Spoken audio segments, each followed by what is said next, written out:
One Piece mengenal para nakama Joy Boy. Sebagai sosok penting pada 800 tahun yang lalu, Joy Boy memiliki beberapa nakama yang membantunya dalam berbagai hal di dunia One Piece. Sosok Joy Boy masih jadi misteri di dunia One Piece saat ini. Sejak namanya pertama kali muncul dalam tulisan di Poneglyph, banyak yang penasaran dengan siapa sebenarnya Joy Boy. Yang menarik adalah reinkarnasi dari Joy Boy saat ini sudah bangkit. Sosok reinkarnasi Joy Boy baru tersebut tidak lain adalah Monkey D. Luffy, protagonis utama dari seri One Piece. Awalnya memang diduga adalah reinkarnasi baru Joy Boy, sampai kemudian Oda sendiri yang menginformasi hal tersebut di Art Wano. Dari apa yang sudah muncul sejauh ini dalam cerita One Piece, sosok Joy Boy ternyata memiliki beberapa nakama. Siapa saja mereka? Poseidon merupakan salah satu dari 3 senjata kuno yang muncul dalam cerita. Berbeda dengan Pluton yang merupakan senjata kuno berbentuk kapal. Poseidon merupakan makhluk hidup. Dalam hal ini adalah seorang putri duyung. Poseidon adalah salah satu nakama dari Joy Boy di dunia One Piece. Hal ini berdasarkan petunjuk yang ada. Di art manusia ikan, Robin membaca poneglyph yang berisi permintaan maaf dari Joy Boy. Dalam poneglyph tersebut, Joy Boy meminta maaf kepada Poseidon dan juga penduduk manusia ikan lainnya karena tidak bisa memenuhi janjinya. Bagaimana Joy Boy meminta maaf kepada Poseidon dan penduduk manusia ikan bisa jadi petunjuk bahwa mereka dahulu merupakan nakama. Dan hal ini pun kemudian diperlihatkan kembali oleh Shirahoshi, Poseidon baru yang jadi nakama dari Luffy. Nakama Joy Boy di dunia One Piece selanjutnya adalah klan Kojuki. Mereka adalah salah satu klan yang terpandang di wilayah Wano. Dan sudah sejak lama juga klan Kojuki menjadi pemimpin di negara tersebut. Wano sendiri merupakan negara yang tertutup dan tidak terafiliasi dengan world government. Namun ada alasan mengapa mereka memutuskan untuk menutup perbatasan wilayah. Dalam kilas balik Kojuki Oden terungkap jika klan Kojuki sudah menutup perbatasan Wano sejak ratusan tahun yang lalu. Dan alasan terbesar mengapa mereka kemudian melakukan hal tersebut adalah untuk persiapan menyambut Joy Boy yang baru. Oden sempat berusaha untuk membuka kembali perbatasan, namun gagal. Di akhir Art Wano akhirnya terungkap jika negara tersebut memang bukan negara sembarangan. Pluton tersimpan di negara ini dan Momonosuke memutuskan perbatasan Wano akan dibuka jika saatnya tepat. Junesa adalah binatang gajah raksasa yang tingginya mencapai ribuan meter. Dia nampak selalu berpindah-pindah dari satu tempat ke tempat yang lain. Hal ini karena Junesa mendapatkan hukuman untuk mengelilingi lautan di Grand Line seumur hidupnya. Hukuman tersebut dia terima akibat kesalahan yang sampai saat ini masih belum terungkap.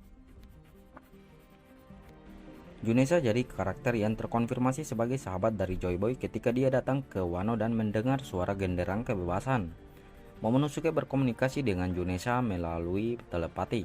Junesa pun kemudian menginformasi jika sosok Joy Boy yang baru sudah kembali muncul, yang mana tidak lain adalah Monkey D. Luffy.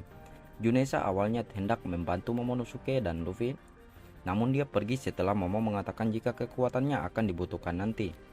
Meskipun belum ada konfirmasi mengenai hal ini, namun berbagai pendapat dari para fans menyatakan jika keluarga Nefertari kemungkinan adalah nakama dari Joy Boy.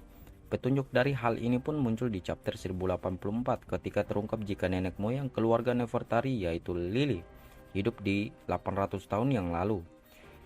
Dia menghilang tanpa jejak, namun para fans menduga Aim sama bertanggung jawab atas hilangnya Lily. Yang menarik adalah Aim menaruh dendam terhadap Lily karena dianggap sebagai pengkhianat.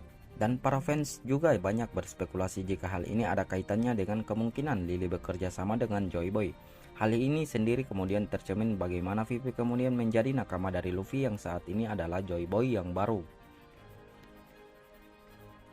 Dalam art Pulau Langit alias Skypiea terungkap jika Sandora dahulunya merupakan kerajaan yang besar, namun sekitar 800-900 tahun yang lalu kerajaan tersebut harus hancur, mengingat besarnya negara Sandora. Seperti halnya klan Kojuki atau keluarga Nefertari. Bukan mustahil jika nenek moyang dari Kalagara kemungkinan adalah nakama dari Joy Boy. Nakama Joy Boy yang paling jelas tentunya adalah kru bajak laut topi jerami. Seperti yang disebutkan di atas jika Luffy adalah reinkarnasi dari sosok Joy Boy yang baru. Dan hal ini pun dikonfirmasi oleh sahabat dari Joy Boy sendiri yang tidak lain adalah Junesa. Jika kemudian Luffy memang terbukti adalah Joy Boy, maka logikanya kru topi jerami adalah nakama dari Joy Boy. Kru topi jerami sudah bersama Luffy sejak lama dan mereka sudah membantu Luffy sejak kru tersebut terbentuk. Mereka juga berniat untuk mewujudkan mimpi besar dari Luffy, dan para kru topi jerami ini pula memiliki tingkat kekuatan dan juga keunikan masing-masing. Menarik tentunya untuk melihat pertarungan dari para kru topi jerami bersama Luffy di akhir cerita nanti. Selain kru topi jerami, nakama Joy Boy lainnya adalah aliansi kru topi jerami. Dalam Art Dressrosa, Luffy sempat ikut dalam turnamen di Corrida Coliseum.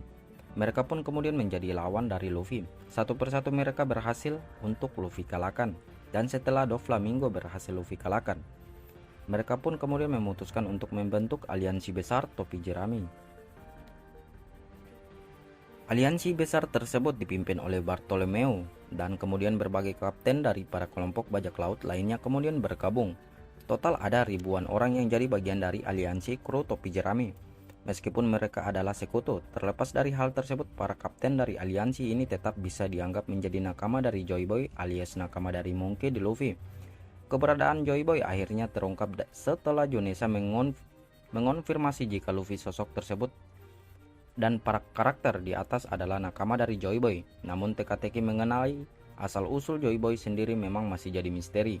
Dengan Oda mulai mengungkapkan tentang apa yang terjadi pada masa lalu, bukan tidak mungkin jika Oda juga akan memberitahu tentang siapa Joy Boy sebenarnya.